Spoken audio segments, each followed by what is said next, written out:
Guys, I'm making breakfast smoothie as well. So whilst I'm still doing the salad a day challenge, which I'm encouraging everyone to do, I'll also say having a smoothie doesn't take away from it.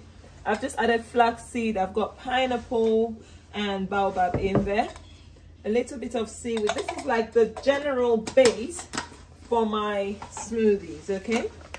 Barley grass juice powder. I love it because this is a big nutrition boost. Some maca.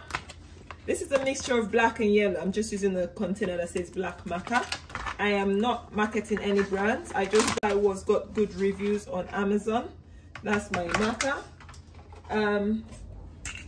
Linseed oil, flaxseed oil. I use this brand Flax Farm. I will recommend this one, and it's high lignan. It's really good. Also this one, Rosita Real Foods ratfish oil, is so great. Like it detoxifies the pineal gland. Like if you struggle with sleep, when you take this, you have vivid dreams. I have great experience. It's really expensive though, but it is worth it, and you only need 10 drops, so you're not going to take a huge amount. I'm using some of my sprouts. I have rinsed. This is broccoli sprouts, okay? And finally, purple cabbage juice. And this is a mixture of my normal purple cabbage juice and greens. I might add some vegetables. My son is complaining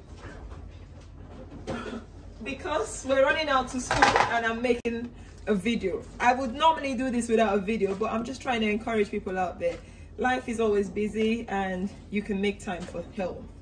So a bit of brassicas, salad vegetables, they're all washed in the fridge, so that makes my life easy. All right. And yeah, up we go. My vitamins to the rescue. This is it. Doesn't look too beautiful. I also love adding my tiger nut milk. This is one way I consume it. It's really good and it's an energy boost as well. I'm going to the gym, so that's mine. I've got about 800 mils there for me, and 500 or so. Is it 5 or 6? I don't know. 600 or thereabouts. And that's for the other half. And that's it. Ready for the day.